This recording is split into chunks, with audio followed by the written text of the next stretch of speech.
ये कहानी सुनने के बाद आप अकेले जंगल में जाना तो दूर, मांस भी नहीं खा पाएंगे, कसम से।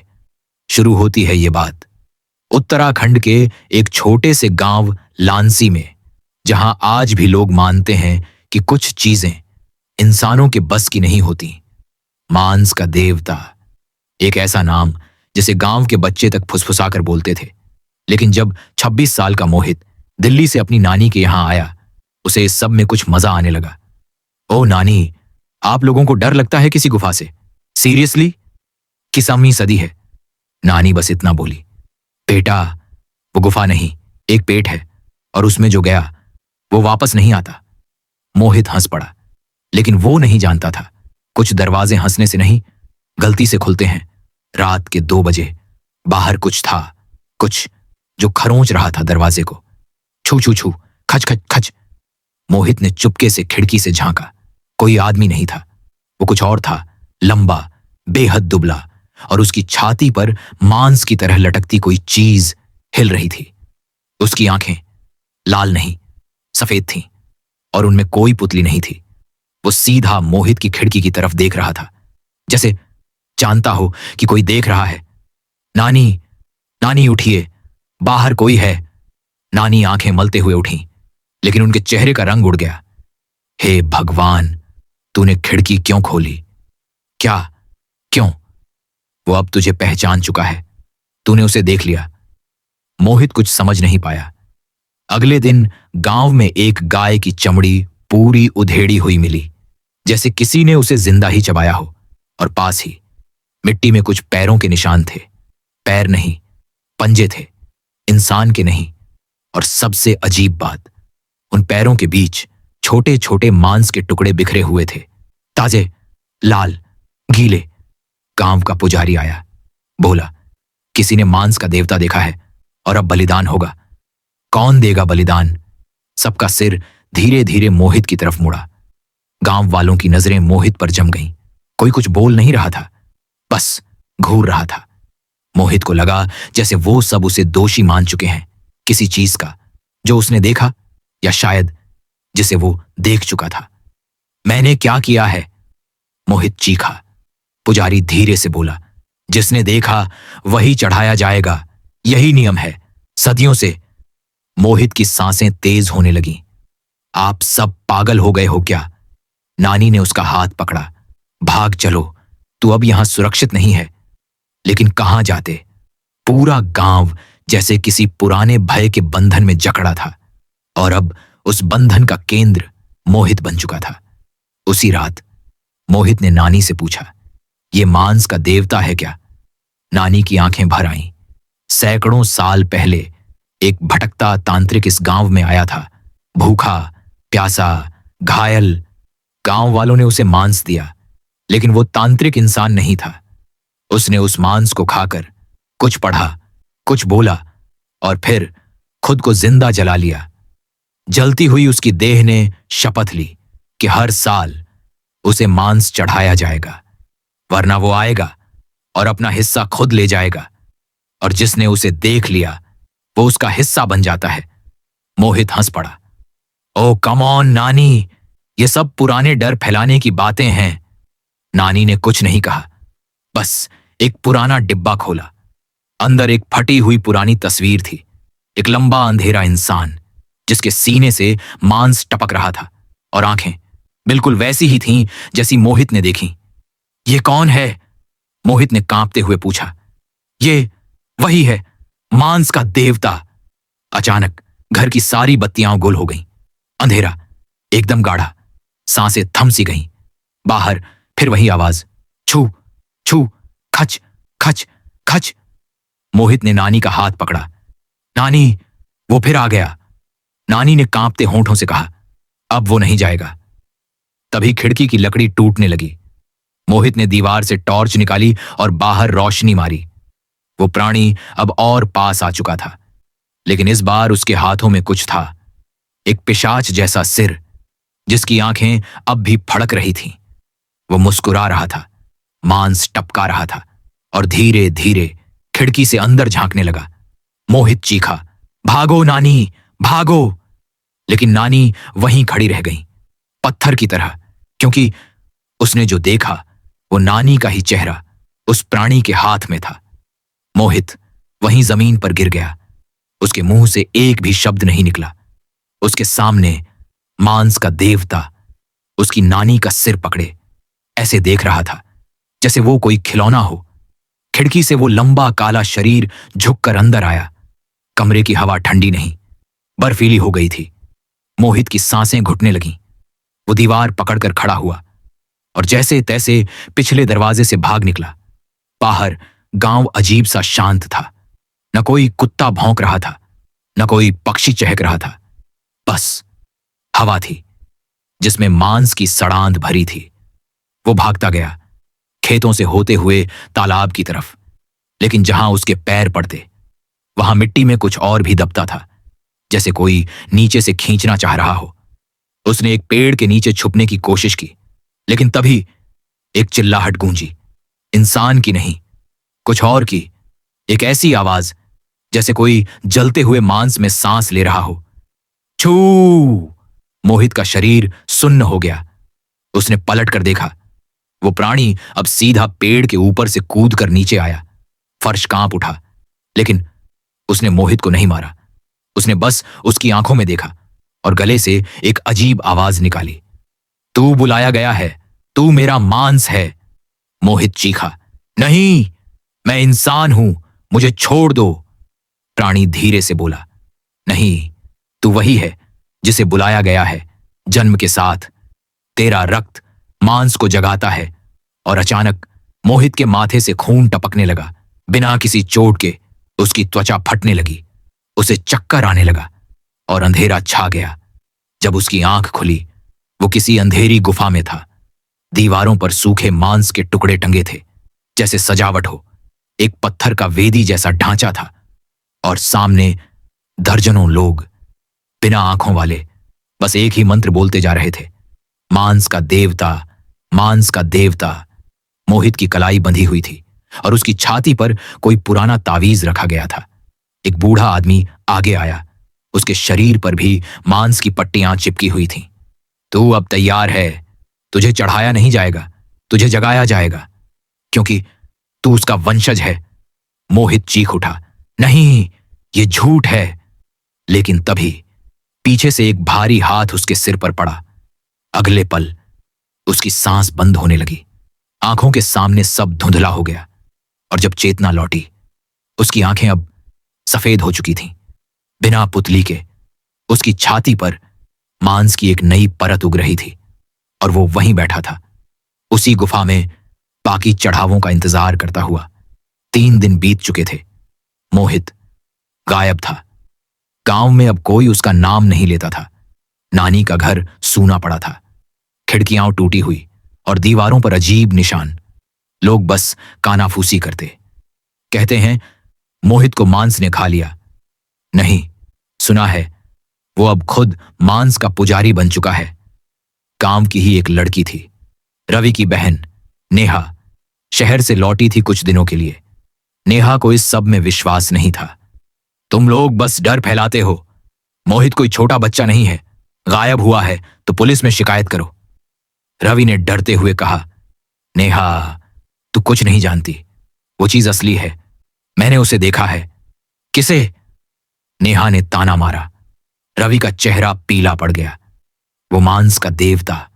अबे पागल हो गया है क्या? नेहा, वो मेरे सपनों में आता है, मुझसे कहता है तेरा मांस मेरा है। शट अप, ये सब बकवास है। लेकिन उस रात जब नेहा बाथरूम गई, उसने शीशे में कुछ देखा। पीछे कोई खड़ा था, लंबा, साया सा।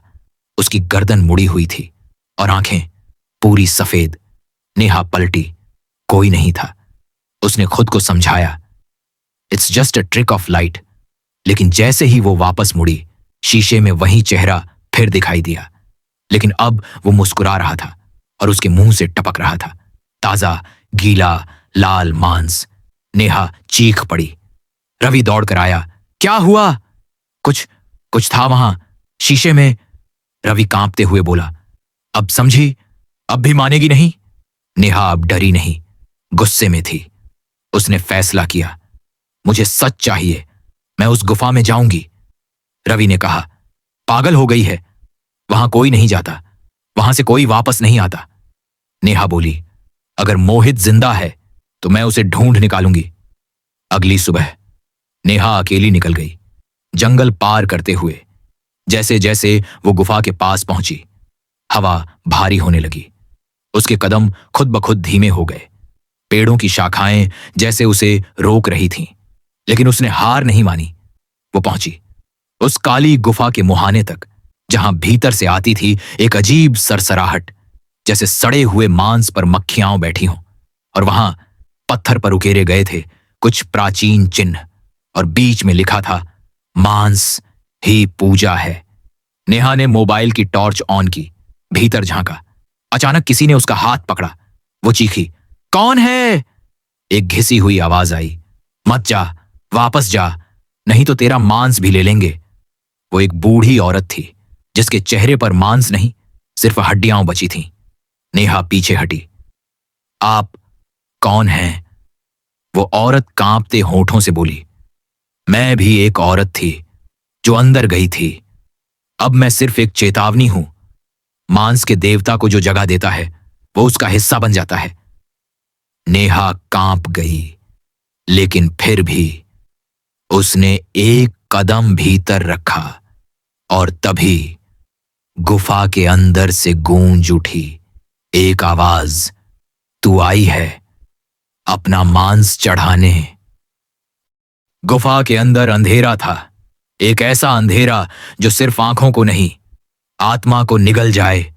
नेहा ने अपनी टॉर्च जोर से पकड़ी, हाथ कांप रहे थे, लेकिन वो रुकी नहीं। उसके कदमों के नीचे कुछ नरम चीजें थीं। जब उसने झुककर देखा, वो थे मांस के पुराने सड़े हुए टुकड़े, जिनसे कीड़े रेंग रहे थे। एक उसे मिचली आने लगी, लेकिन उसने खुद को संभाला। मोहित, नेहा ने धीमी आवाज में पुकारा। कोई जवाब नहीं, बस गुफा की दीवारों से टकराकर उसकी आवाज लौट आई, लेकिन उसके साथ कुछ और भी लौटा। एक कराह, आ जा। नेहा डर के मारे थम गई। उस आवाज में दर्द था, भूख थी, और कुछ ऐसा जो इंसानी नहीं था। उसने कुछ और कदम बढ़ाए, और अचानक टॉर्च की रोशनी एक चीज पर पड़ी, एक चेहरा, दीवार से चिपका हुआ, मांस के अंदर फंसा हुआ। मोहित का चेहरा। उसकी आंखें खुली थीं, लेकिन उनमें पुतलियां नहीं थीं, सिर्फ सफेद खालीपन। मोहित, नेहा चिल्लाई। उसने दौड़कर हाथ बढ़ाया, लेकिन तभी मांस की दीवार जिंदा हो गई। उसने नेहा का हाथ पकड़ लिया। चिपचिपा, गर्म, खून से लथपथ मांस जो सांस ले रहा था। नेहा चीखी, छोड़ो! लेकिन तब मांस से एक मुंह उभरा, मोहित का मुंह, लेकिन आवाज थी कई लोगों की, तेरा रक्त अब हमारा है, तू चुनी गई है। नेहा खींचते हुए खुद को छुड़ाने लगी। उसकी टॉर्च गिर गई, और अंधेरा और गहरा हो गया। अब सिर्फ आवाजें थीं, मांस, मांस, मांस। वो दीवारें अब हिलने लगीं। गुफा की छत से लटके मांस के टुकड़े हिलने लगे, और हर एक से निकली चीख, मुझे मार दो, मुझे चढ़ा दो। नेहा पूरी ताकत से पीछे हटी, और जैसे ही उसने जमीन पर पैर रखा, कुछ उसके अंदर घुस गया, उसके पैर से लेकर कमर तक, जैसे किसी गर्म चीज ने उसका शरीर काटना शुरू कर दिया। तू मांस बनेगी, तू ही अगली पुजारी बनेगी। नेहा ने जैसे तैसे अपनी टॉर्च वापस उठाई और उस गुफा के कोने में भागी। वहां एक पुराना लोहे का भाला पड़ा था, शायद किसी ने बचने की कोशिश की थी। नेहा ने वो भाला उठाया और पूरी ताकत से अपनी जांघ में मारा। चीख निकली, लेकिन उसने देखा उस घुसी हुई चीज का सिरा बाहर निकला, एक मांस की कीड़ा जैसी आकृति, जिसे उसने वहीं कुचल दिया। खून बह रहा था, लेकिन वो जिंदा थी। गुफा थरथराने लगी। तूने बलिदान रोका, तूने नियम तोड़ा। अब गुफा की दीवारें नहीं, पूरा देवता जाग चुका था। गुफा अब खुद एक जीव बन चुकी थी। नेहा भागी, लड़खड़ाते हुए, गिरते पड़ते, जैसे तैसे बाहर की ओर। लेकिन जैसे ही वो गुफा के बाहर पहुंची, उसने पलट कर देखा। गुफा अब एक चेहरा बन चुकी थी, एक विशाल हड्डी और मांस से बना मुंह, जो गुर्राकर बोला, अब तू मेरी भूख बन गई है। नेहा ने होश खो दिया। अगली सुबह नेहा गांव के बाहर बेहोश मिली। उसकी आंखें खुली। अस्पताल में थी। रवि पास बैठा था। तू ठीक है? तुझे किसी ने खेतों में पाया। तेरा पैर बहुत कट गया था। नेहा फुसफुसाई। गुफा, मांस, देवता। रवि ने उसकी तरफ देखा और धीमे से मुस्कुराया। तुझे लगा तू बच गई? नेहा चौंकी। रवि के मुंह से खून की पतली धार नीचे गिरने लगी। उसकी आंखें अब सफेद थीं और उसकी छाती पर मांस उगना शुरू हो गया था। नेहा की रग रग में डर दौड़ गया। रवि के चेहरे पर वो मुस्कान नहीं थी जो भाई की हो। वो थी किसी शिकारी की, जैसे शिकार सामने बैठा हो। रवि, तू क्या बोल रहा है? रवि धीरे से कुर्सी से उठा। उसका शरीर अब कांप नहीं रहा था। वो एकदम शांत था और उसकी छाती से वाकई में कुछ उग रहा था। कच्चा मांस, जैसे किसी ने अंदर से बाहर खींच लिया हो। नेहा बिस्तर पर पीछे सरकने लगी। तू समझ नहीं पाई ना नेहा, यह सिर्फ एक प्राचीन कथा नहीं थी। यह एक बंधन था जो अब टूट चुका है। वो गुफा, वो देवता अब सिर्फ वही नहीं, अब हम सब में है। नेहा ने आईवी स्टैंड खींचा और खुद को जबरदस्ती उठाया। रवि आगे बढ़ा। रुक जा, अब तू भी हमारी है। लेकिन नेहा चीखी, मैं किसी की नहीं हूं। उसने नर्स बुलाने के लिए बेल दबाई, लेकिन कोई नहीं आया। पूरे हॉस्पिटल में सन्नाटा था। तभी रवि बोला, बेकार है, सब हमारे हो चुके हैं। नेहा ने दरवाजा खोला और बाहर भागी, लेकिन वहां जो दिखा उसने उसकी सांसें रोक दी। नर्स, डॉक्टर, रिसेप्शनिस्ट, हर कोई एक लाइन में खड़ा था और सबकी छाती पर मांस की लटकती हुई परतें थीं और सब एक ही शब्द बोल रहे थे, मांस, मांस, मांस। नेहा की टांग अभी भी घायल थी, लेकिन वो दौड़ी।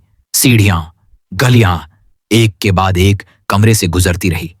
हर कमरे में कोई ना कोई इंसान दीवार से चिपका था। आंखें गायब, बस मांस की शक्ल में बदलता शरीर, जैसे पूरा अस्पताल अब एक जीवित मांस का मंदिर बन चुका था। नेहा जैसे तैसे बाहर निकली, गांव की ओर भागी। पर अब गांव वैसा नहीं था। हर घर की छत पर लाल निशान बने थे। दरवाजों पर मांस के टुकड़े लटके हुए थे। बच्चे हंसते हुए किसी इंसान की हड्डी से खेल रहे थे और बीच चौराहे पर वो गुफा नहीं, मांस का देवता खुद खड़ा था।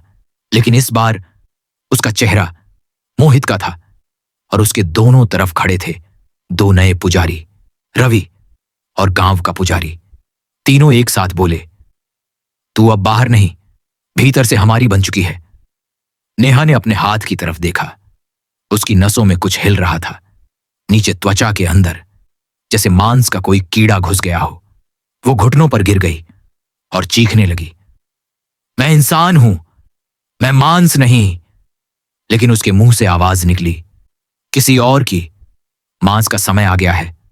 नेहा जमीन पर पड़ी थी, घुटनों के बल। उसका शरीर कांप रहा था, लेकिन ठंड से नहीं, अंदर से कुछ हिल रहा था, कुछ गर्म, चिपचिपा और जिंदा। उसके बाजू में नसें फूलने लगी थीं, जैसे कोई कीड़ा दौड़ रहा हो। उसके मुंह से फिर वही आवाज निकली, मांस का समय आ गया है। नहीं, नेहा ने जोर से चीख मारी, ये मेरी आवाज नहीं है, ये मैं नहीं हूं। लेकिन मन में कोई और बैठा था, एक अजीब सी भूख जो शरीर नहीं, सोच को भी चबा रही थी। उसने आंखें बंद की और अंदर झांकने की कोशिश की। वहां अंधेरा था और उस अंधेरे में एक चेहरा, मोहित। मोहित बोल रहा था, नेहा, मांस से लड़ नहीं सकते। वो खून में उतर आता है, धीरे धीरे हमारी सोच को खा जाता है। लेकिन एक रास्ता है। नेहा ने कांपते हुए पूछा, क्या? भूल मत, तू इंसान है, यादें बचा सकती हैं, वो बातें जो तूने अब तक नहीं छोड़ी। मांस को भावना से नफरत है, उससे मत लड़, उससे प्यार कर। नेहा की आंख खुल गई। उसने देखा, गांव वाले अब उसकी ओर बढ़ रहे हैं। हर कोई, पुजारी, रवि, बच्चे, सब मांस के पुजारी बन चुके थे। सब बोल रहे थे, तू अब हमारी है, तेरे अंदर वही है जो हमारे अंदर है। लेकिन नेहा मुस्कुराई, धीरे से उठी और सीधे उस मांस के देवता के सामने खड़ी हो गई। तुझे लगता है तूने मुझे ले लिया? नहीं, मैंने तुझे महसूस किया है। मैं तुझे जानती हूं। तू सिर्फ भूख है, डर है, प्यास है, लेकिन मैं याद हूं, एहसास हूं, औरत हूं। देवता गरजा। झूठ, झूठ। नेहा ने अपनी हथेली खोली। उसमें मां की एक पुरानी तस्वीर थी, एक छोटी सी टूटी हुई मूर्ति के साथ। ये मेरी मां थी जिसने मुझे बताया था कि इंसान बनने के लिए मांस नहीं, दिल चाहिए। उसने वो तस्वीर देवता की ओर फेंकी और तभी देवता चीखा, नहीं, भावना, ये मत दिखा। उसकी छाती की मांस की परतें जलने लगीं। रवि और बाकी पुजारी चीखने लगे। उनके शरीर से धुआं उठने लगा। नेहा ने जोर से पुकारा, जो सुन सकते हो, जो अब भी जिंदा हो, अपनी यादों को पकड़ो। गांव की एक बूढ़ी औरत जो अब तक बिना आंखों के खड़ी थी, फफक कर रो पड़ी। मेरा बेटा, वो मुझे राखी बांधता था। एक बच्चा जो पेड़ से हड्डी से खेल रहा था, हंसते हुए बोला, मम्मी। और जैसे जैसे लोगों ने यादें दोहराई, उनकी छाती से मांस की परतें झड़ने लगीं। देवता अब आग में जल रहा था। उसके मुंह से धुआं निकल रहा था। नहीं, तुम मेरे हो, मैं तुम्हारा देवता हूं, मैं तुम्हारी भूख हूं। नेहा आगे बढ़ी और आखिरी बार उसके चेहरे को देखा। अब वहां सिर्फ एक गुस्से भरी आंख नहीं, डर था। देवता अब डर गया था और अगले ही पल एक तेज चीख के साथ पूरे गांव की जमीन हिलने लगी। गुफा धंस गई। मांस के टुकड़े राख बनकर उड़ गए। नेहा घुटनों पर बैठ गई। थक चुकी थी, लेकिन वो जिंदा थी। अगली सुबह अखबारों की हेडलाइन थी, उत्तराखंड के लांसी गांव में रहस्यमयी आग से 19 लोग मारे गए, कारण अज्ञात। नेहा अस्पताल में थी। इस बार सच में उसकी जांघ पर अब भी जख्म था, लेकिन उसकी आंखें साफ थीं। वो मुस्कुरा रही थी, लेकिन जैसे ही डॉक्टर अंदर आया, उसकी छाती पर एक हल्का सा लाल निशान था और उसने धीमे से पूछा, नेहा जी, आपको मांस तो पसंद है ना? नेहा जी, आपको मांस तो पसंद है ना? डॉक्टर की ये बात सुनकर नेहा का गला सूख गया। उसने सिर उठाकर डॉक्टर की आंखों में देखा। आंखें नॉर्मल थीं, लेकिन उसकी मुस्कान अजीब थी, ना दोस्ताना, ना पेशेवर, जैसे कोई चीज उसके अंदर से झांक रही हो। नेहा ने पूछा, आपने क्या कहा? डॉक्टर मुस्कुराया, माफ कीजिए, शायद नींद में कुछ बड़बड़ा दिया। वो मुड़ा, लेकिन जाते जाते उसकी पीठ की कमीज उठी और पीठ पर लाल मांस जैसे उभरे हुए निशान थे। नेहा की धड़कन फिर तेज हो गई। नहीं, ये हो नहीं सकता। मैंने उसे खत्म कर दिया था। उसने खुद को संभाला। कुछ दिन अस्पताल में गुजरे। नेहा को छुट्टी मिल गई। वो वापस दिल्ली लौट आई। शहर की भीड़, हॉर्न, ट्रैफिक, तेज धड़कती जिंदगी, सब कुछ सामान्य था, लेकिन उसकी नजरें हर चेहरे को गौर से देखने लगी थीं। बस में बैठे लोग, रास्ते में चलते बच्चे, बिल्डिंग के चौकीदार, हर किसी की मुस्कान अब उसे नकली लगने लगी थी। एक दिन मेट्रो में उसने एक औरत को देखा जो अपने बच्चे को गोद में लिए बैठी थी। बच्चा उसकी छाती चूस रहा था, लेकिन अचानक नेहा की नजर उस औरत के गले पर गई। वहां एक पतली सी मांस की पट्टी थी, जैसे वो ताजा सिलाई हो। नेहा को चक्कर आने लगा। उसने मेट्रो से उतरते ही उल्टी कर दी। अब उसे यकीन हो गया था, देवता मरा नहीं था, वो बढ़ गया था। गांव में जलने से पहले वो खुद को शरीरों में बांट चुका था। अब मांस का देवता एक नहीं, 100 थे, 1000 थे, हर कोई एक हिस्सा था। और अब शहर उसका नया भोज था। रात को नेहा ने अपने कमरे की बत्तियां बुझाईं, बिस्तर पर लेटी, लेकिन नींद नहीं आई। और फिर खिड़की से आती एक हल्की सी सरसराहट ने उसे फिर जगा दिया। छू छू छप। उसने आंखें खोली। खिड़की के पार एक साया खड़ा था, लंबा, पतला, और उसकी छाती से लटक रही थी कुछ मांस। वो धीरे से खिड़की की ओर बढ़ा। नेहा ने एक बार फिर वही आवाज सुनी, मांस का समय फिर आ गया है।